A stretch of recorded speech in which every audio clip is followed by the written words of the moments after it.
Where did your money go last month? If you can't answer that question in 10 seconds, then you have a financial leak.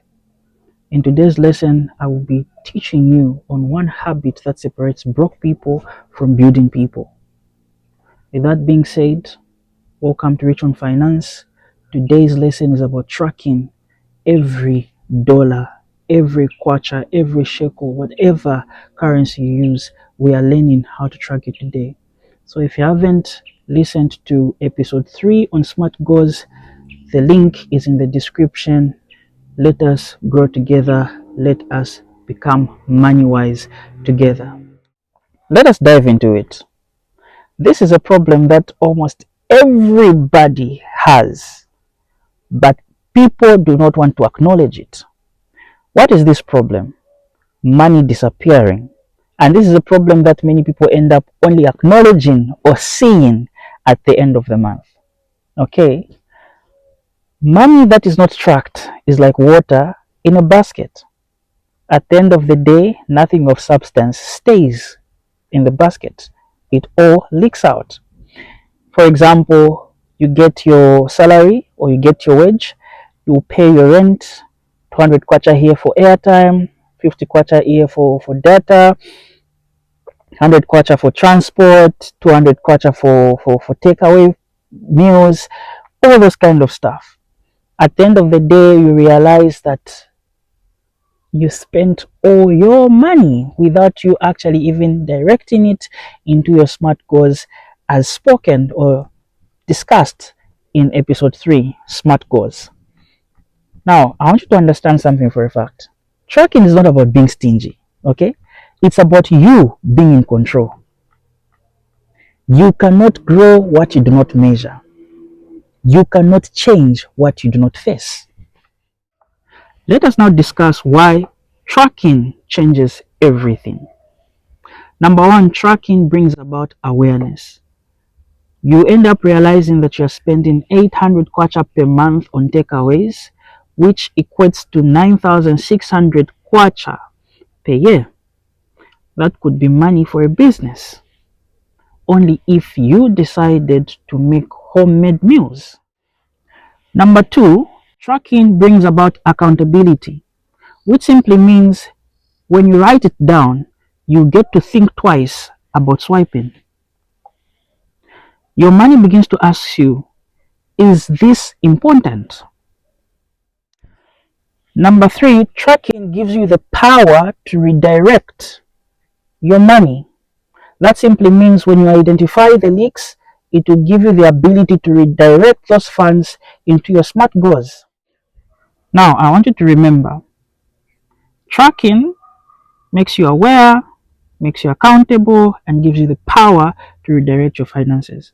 That simply means if you talk about budgeting, budgeting shows you where your money goes, while tracking shows you if your money really went there.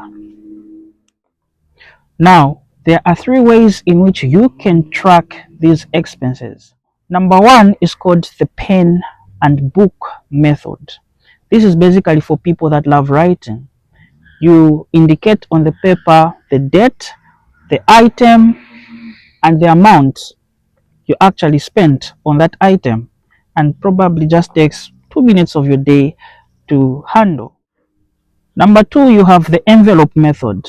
Now, this envelope method, you get to have money placed in certain kind of envelopes, well indicated whether this money is for food, this money is for transport, this money is for fun, all those kind of stuff.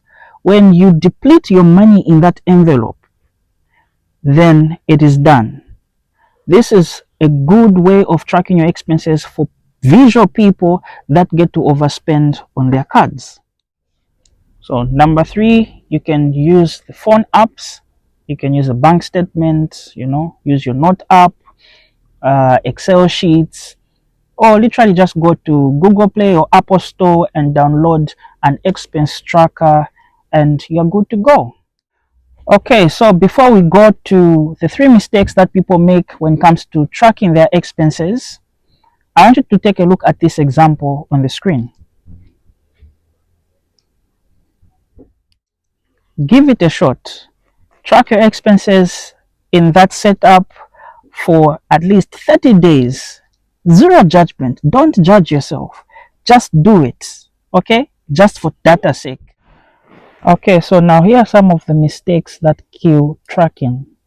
Number one, tracking to shame yourself. I want you to understand that this is just data you're collecting. No need to judge yourself, no need to be guilty. Okay? Number two, waiting for the perfect app.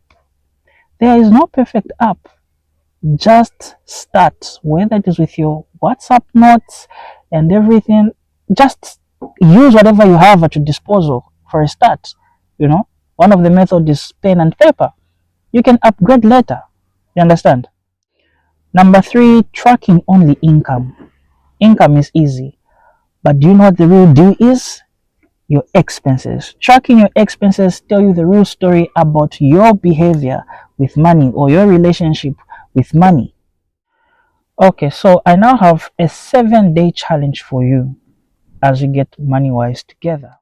Number one, I want you to pick one method from either method one or two or three I shared with you. Step two, for 7 days, I want you to write down every expense, even if it were 5 kwacha sweets. Step three, on day 7, I want you to identify your 3 top spending categories. Step 4, pick one from your top 3 spending categories, pick one and reduce it by 20% and redirect those funds to your smart goals. So, ladies and gentlemen, if you do not track it, you will lose it. See you next time. Follow the channel, like, share, and subscribe. Peace.